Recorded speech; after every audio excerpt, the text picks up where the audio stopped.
प्राचीन काल में एक मगध साम्राज्य हुआ करता था। मगध साम्राज्य के राजा का नाम अशोक था।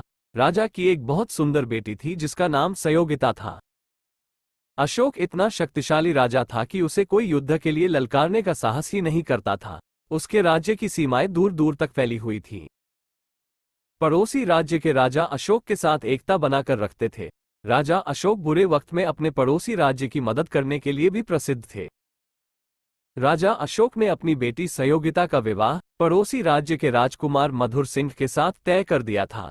राजकुमारी भी इस विवाह से बहुत खुश थी। राज्य में राजकुमारी के विवाह की तैयारियां जोरों शोरों से चल रही थी। दूर दूर के राजाओं को आमंत्रण भेजा गया था।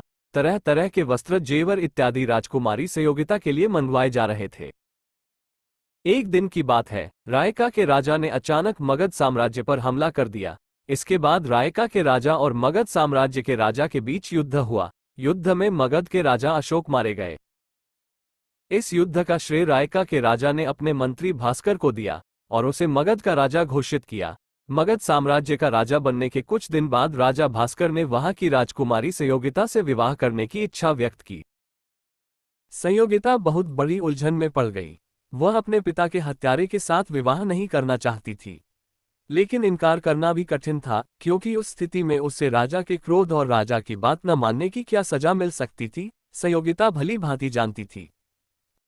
राजकुमारी सयोगिता ने इस विषय में अपनी सहेलियों के साथ विचार विमर्श किया। अंत में एक सहेली को एक उपाय सूझा कि वह विवाह की स्वीकृति दे दे, पर कोई ऐसी शर्त रख दे जिसे पूरा कर पाना नामुमकिन हो। राजा भास्कर को विवाह की स्वीकृति के साथ शर्त भी भेज दिया गया। राजकुमारी से विवाह करने के लिए आपको 1000 मंदिर और 2 कुएं आपको एक रात में बनवाने होंगे। अगर शर्त पूर्ण होती है तो राजकुमारी सयोगिता आपसे विवाह करेगी, नहीं तो आपको मगध साम्राज्य राजकुमारी को सौंपकर वापस जाना होगा। पहले तो राजा भास्कर ने इस शर्त पर अस्वीकृति दी, पर उसे पता था कि बिना शर्त पूरा किए राजकुमारी से विवाह करना संभव नहीं है, तो वो शर्त के लिए मान गया। भास्कर के पास ऐसे मददगार थे जिनके पास जादुई शक्तियां थी। इन शक्तियों के बल पर असंभव को भी संभव किया जा सकता था। भास्कर ने उनसे मदद मांगी और वो भी मदद करने के लिए तैयार हो गए। काम शुरू करवाने का दिन तय कर दिया गया और निश्चित दिन पर काम भी शुरू हो गया। भास्कर को ये पता था कि राजकुमारी मुझसे कोई भी शर्त रखे मैं जीत ही जाऊंगा। आखिर मेरे पास जादुई शक्तियां जो है। राजकुमारी सयोगिता को राजा के जादुई शक्तियों के बारे में नहीं पता था और राजकुमारी को जब पता चला तो वो चिंतित हो गई।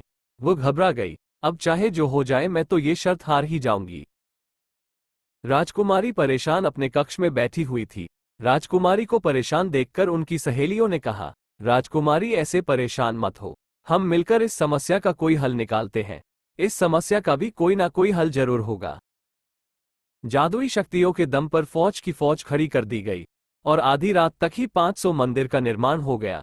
राजकुमारी सयोगिता ने अपने एक सेवक को भेजा देखने के लिए कि कार्य के प्रगति की क्या स्थिति है। सुबह के करीब 4 बजे सेवक लौट कर आया और उसने बताया कि 900 मंदिर बनकर तैयार हो चुके हैं और 2 कुएं भी बन गए हैं।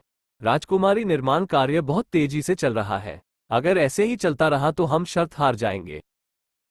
ये सुनकर राजकुमारी बहुत चिंतित हुई।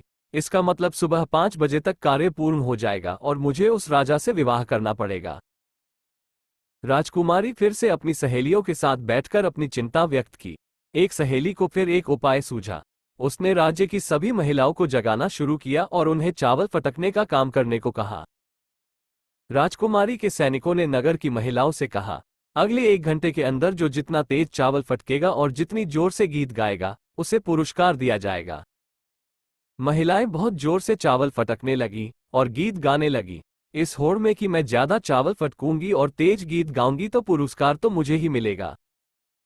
उधर काम में लगे मजदूरों को लगा कि सुबह हो गई है और महिलाएं जाग गई है और घरेलू कार्य में लग गई हैं। कर्मचारियों में बातचीत शुरू हो गई। कोई कहता सवेरा हो चुका है, काम बंद कर देना चाहिए, तो कोई कहता कि राजकर्मियों की ओर से काम बंद करने का आदेश आने की प्रतीक्षा करनी चाहिए। कोई कहता कि अब काम करने से क्या फायदा, अब राजा शर्त हार गए हैं। इसी दावपेच में काम की रफ्तार धीमी हो गई और कुछ मंदिर का निर्माण पूरा नहीं हो पाया। सुबह 5 बजे जब राजा निर्माण कार्य देखने पहुंचा तो उसने देखा कि मजदूरों ने काम करना बंद कर दिया है। राजा का दिल टूट गया क्योंकि वो शर्त हार गया था। राजा भास्कर गुस्से में था क्योंकि वो शर्त हार गया था, पर शर्त के मुताबिक फिर भास्कर को वह राज्य छोड़ना पड़ा।